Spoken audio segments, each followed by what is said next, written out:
So guys finally আমি পার্লারটাতে চলে এসেছি। পার্লারের নাম হচ্ছে ফারাজ মেকওভার সেলুন। এটা হচ্ছে উত্তরাতে।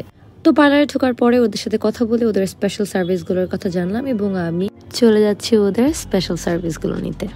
তো প্রথমে শুরু করলাম বডি ওয়্যাক্সিং দিয়ে। আমার কিন্তু ওয়্যাক্সিং করা একদম পছন্দ না, বিকজ আমার কেন জানি অনেক ব্যথা হয় ওয়্যাক্সিং করতে। মাঝে মাঝে ভাবি ছেলেরা কেন ওয়্যাক্সিং করে না, কেন সব পেন মেয়েদেরকে নিতে হবে।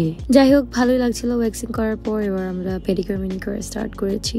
আমার জন্য পেডিকিউর ম্যানিকিউর করা খুবই ইম্পর্টেন্ট, বিকজ আমি সারাক্ষণ রোদের মধ্যে শুটিং করি, আমার এত সানট্যান হয়, যে কারণে পেডিকিউর ম্যানিকিউর করা খুবই দরকারি। দেখে হাসবেন না, because I am trying to look funny. Because আমার বসে থাকতে বিরক্ত লাগে ভাই, কতক্ষণ ধরে এগুলা করতে থাকে। বাট মিথ্যা বলবো না, এই জায়গাটাকে খুব ভালো লাগছিল। আমার কাছে মনে হচ্ছিল ব্যাংককে বসে আমি বডি ম্যাসাজ নিচ্ছি।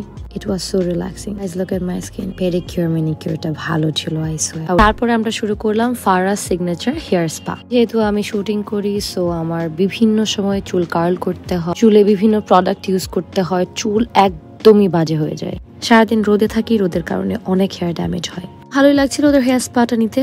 এই হেয়ার স্পার স্পেশালিটি হচ্ছে এটা চুলকে সফট এন্ড স্মুথ করে এবং ড্যামেজ রিপেয়ার করে, চুল পড়া বন্ধ করে এবং চুলকে মজবুত করে। কি জানি মেশিন ইউজ করতেছিল, আমার কাছে তো ভালোই লাগতেছিল, বিকজ আমার কেউ মাথা ধরলে আমার কাছে মনে হয় যে আমি এখনই ঘুমিয়ে পড়বো। এন্ড আই লাভ ইট যখন কেউ একজন আমাকে হেয়ার ওয়াশ করে দেয়, বিকজ আমার এত কষ্ট হয় হেয়ার ওয়াশ করতে। Oh my god, I can not explain.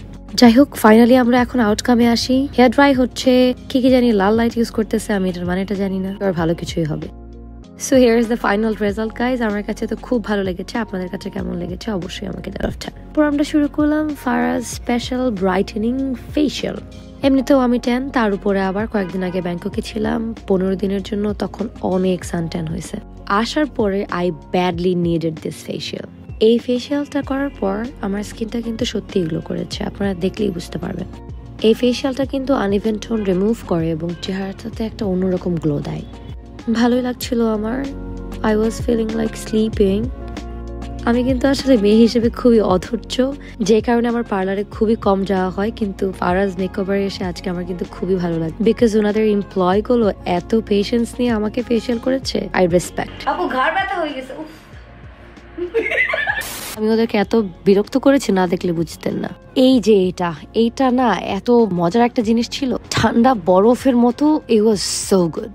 আপনারা অলরেডি দেখতে পাচ্ছেন আমার skin looks better then before. I would say ফেশিয়ালটা আমার কাছে খুবই ভালো লেগেছে, আপনারা চাইলে ট্রাই করে দেখতে পারেন। I would say guys. Well, তারপর আর কি আপনারা দেখতেই পাচ্ছেন মুখের মধ্যে কি জানি একটা মেশিন লাগাইছে, লাল নীল লাইট জ্বলতেছে। যদিও আমি একটু পরপর বলতেছিলাম ভাই খুলে ফেলো, আর ভালো লাগতেছে না, বিরক্ত লাগতেছে, কিন্তু এটা স্কিনের জন্য ভালো ছিল। So finally we are done. My skin looks glowy, I feel so comfortable. সবকিছু মিলিয়ে আমার কাছে খুব ভালো লেগেছে। I would say I would love to visit their parlor again. Anyways guys, আজকের ভিডিওটা এতটুকু ছিল। আপনারা সবাই ভালো থাকবেন, সুস্থ থাকবেন, আবার দেখা হবে অন্য কোনো ভিডিওতে। আর হ্যাঁ, যেতে যেতে বলে যাচ্ছি ফারাজ মেকওভার সেলুন কিন্তু ভালো আছে, ভিজিট করে দেখতে পারেন।